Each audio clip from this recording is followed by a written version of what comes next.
friends, my name is Krista and I'm one half of the Literacy Ladies. My business partner Katie and I are so excited that you've taken a few minutes to join us in watching this video. We hope and pray that the content in it is meaningful and valuable and helpful to your family. For those of you who don't know me or know the Literacy Ladies, I thought I'd give you a quick little background. We are best friends and mamas who have walked a hard journey of infertility together before having our 5 miracle babies. We have been in business for just under 10 years, and we started by creating and selling our teaching resources online to other teachers. We have developed and created the Literacy Camp, where we've been honored to serve over 500 families in the Lansing area. And we are so excited to announce that this year we are now going virtual. So we are so proud of the Literacy Camp, and more on that to come. But this past year, especially, we have been thinking about how we can support and walk alongside the families and parents who are trying to work with their little ones at home and also working from home, whether that's a job that you are doing from home, or whether you're a homeschool mom doing work with other kids, or whether you are a stay-at-home mom doing all sorts of work, all the work.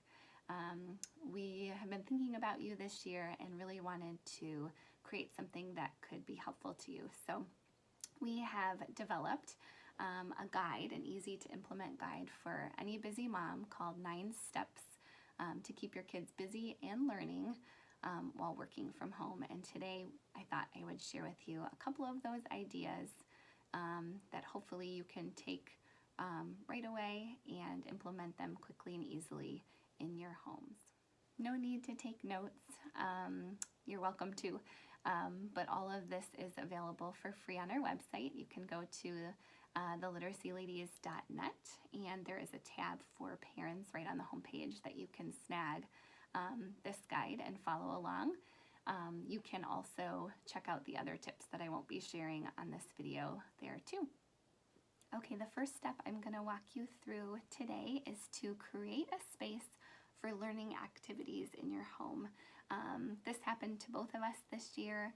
Preschool was canceled and daycare was closed, and we needed a way to have our kids be independent with these learning materials, and we wanted them to be right at our fingertips so that we could pull them out quickly and efficiently and have them all right there so we can fill in those little parts of our day, as well as remember to incorporate some of those important elements into our day as well. So think about an old closet you have. Maybe it's full of old things that you wanted to get rid of anyways. Maybe you have an extra pantry space or a cabinet that holds all the appliances that you use just once a year that you can move to another space. A rolling cart from Target could work for this as well, but just think about a space where you can put all of your materials together. This has been a game changer for both of our houses this year. I really feel like all of our learning materials are used more often and used well now that they are located in one central spot in our house. We have our spot right off of our kitchen, right where we are living and where lots of things take place in our family. So it's right there, and I love being able to pull those materials out really quickly when I need to. And then once you have that space, think about how you want to organize it even more. So I have a space in our pantry, and I have shelves for each of these, for all of these materials. And the first shelf has all of our writing and art supplies. And so I have a big basket with little cups, and it holds all of our markers and fancy pens and pencils and crayons that my kids can use. And in the back of the basket, I have all of the coloring books and papers lined up. So everything that they could need for a writing or an art activity is in this basket. So I can just pull out the basket and they can be independent for quite some time. I have another shelf for just learning games. So all of those games that I had scattered all over my house, I have them on one shelf. I also have a shelf for random learning materials and activities. So things that like magnet letters or a dry erase board that you can pull out and have your child use. Even an old baking sheet that you can use for lots of different activities. That all goes on that shelf. And then I have another shelf just devoted for puzzles, or devoted to puzzles. I think this is also helpful because I can open my cabinet and I can remember to incorporate those things into my day. So once in a while we'll have those blank spots in our day and I can just open it up and say, oh, we haven't done puzzles in a while, let's pull those out. And that way you can remember to do all of those important things too. So once you have your space and it's organized, you can think about all of the things that you want to fill that space with. And so the next step we have is to fill up that space with things that you buy, things that you gather, and things that you borrow. And we have really great lists in our guide for all three of those categories, so be sure to check those out. We have a section for if you want or you're willing to purchase some materials. A lot of times friends ask us what things they can get their children for birthdays or for Christmas time. So definitely check that list out if you are interested in buying. Some of the things on that list are favorite learning games, things like magnet letters if you don't have them, a dry erase board, index cards, wiki sticks. All of these things are on that list of really helpful things to fill that cabinet with. We also have a list for things to gather. So things you already have around your house that you can just pull and put in that one space. Things like pipe cleaners for building letters or popsicle sticks for writing in Play-Doh. We also have on that list an old cookie sheet, like I mentioned earlier, things that maybe you wouldn't think about to go in that learning cabinet, but that could be really useful and helpful to you for learning activities. We also have a list for things that you can ask to borrow from friends and family. Maybe somebody has an old pencil sharpener that they could loan you or give to you for your learning cabinet. Trust us, pencil sharpeners are really helpful to be in those cabinets because then you will never be asked for another sharpened pencil again. Other things on that list might include some kid or family-friendly magazines you could have family collect for you. Or maybe somebody has an old letter tile game like Scrabble or Bananagrams that they can give to you that they're not using. But the lists in that guide are really helpful for thinking about all the things that you can fill that learning space with. And when you have all of those things handy and organized and at your fingertips, you'll find that you use them more.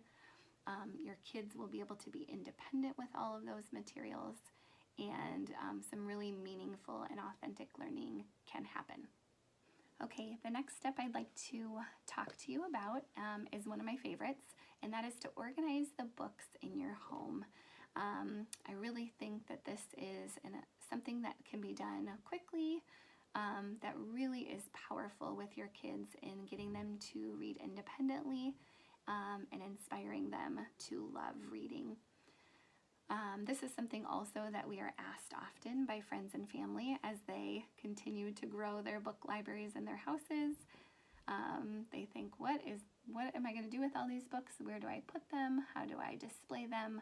How do I get my kids to read them independently? And so we're going to share a lot of the ways that we organize our books or other ways that you could organize your books.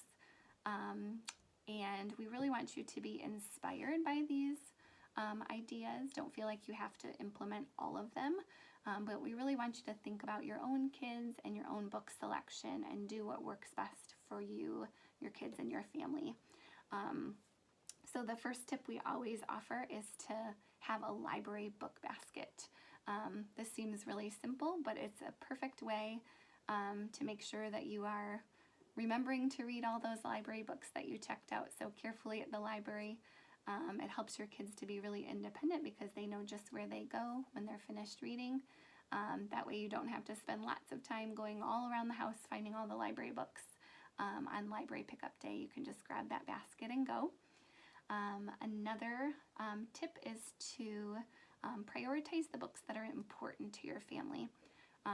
So in our house, our Bibles and our Bible books are really important, and so we have a whole shelf on our bookshelf devoted to just those kind of books.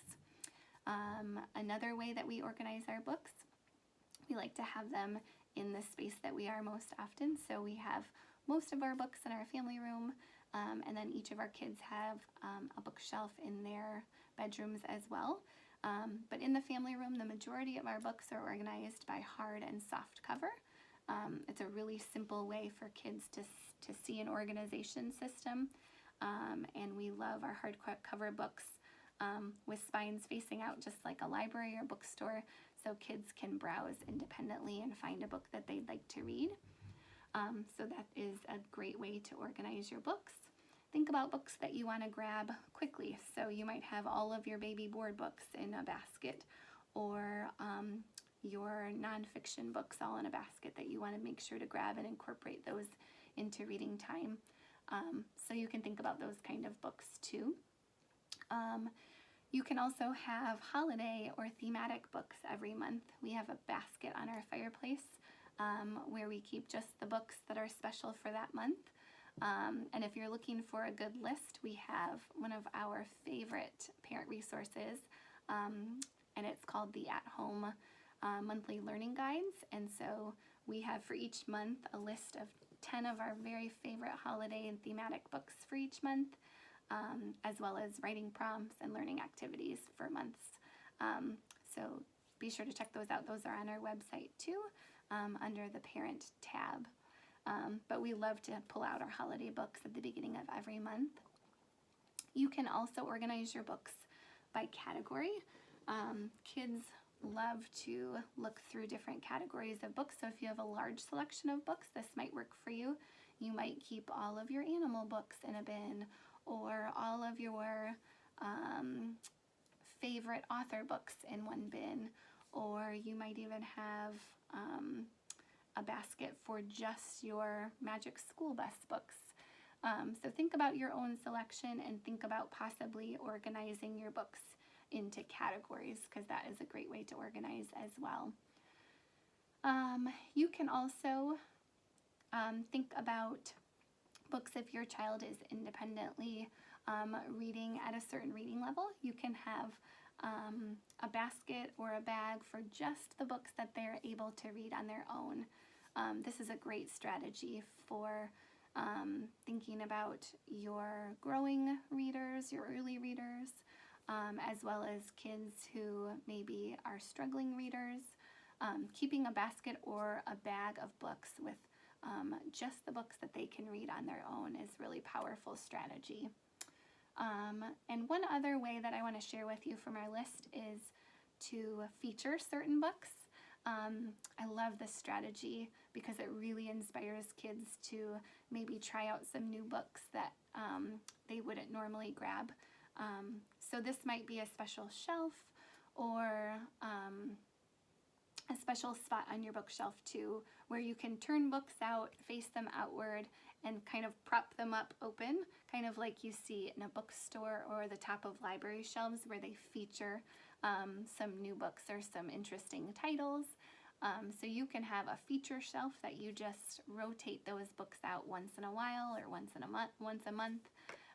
Those could be those thematic books that you have and you pull out, or even different topics of books that you want to display for your child, but it really inspires them to look at those books on that shelf. So hopefully you can grab one or many of these ideas to organize the books in your home and to really inspire your kids to become independent readers and to love reading. Okay, moms, thanks again for listening and hanging out with us here. We hope and pray that these things were useful and meaningful to you, and that you can take one or several ideas to implement in your homes right away with your kids so that you can get some work done, whatever work that might be. Be sure to check out our website. We have some other resources for parents there, www.theliteracyladies.net. There's a For Parents tab right on our homepage, as well as you can check out the literacy camp there. We are so excited to announce that the literacy camp is now going virtual, so that we can reach so many more families and support them during the times and school breaks where they need to get work done. So check that out. We have a virtual spring break camp option as well as virtual summer camp programming that is super easy to use for families, and our focus is to really be fun for kids and to encourage them to love reading and writing. So it's something we're super excited about that we know families will love too. So be sure to check out the literacy camp too. And if you have any questions, please let us know. You can contact us through our website or email theliteracyladies@gmail.com. Thanks again. Happy reading.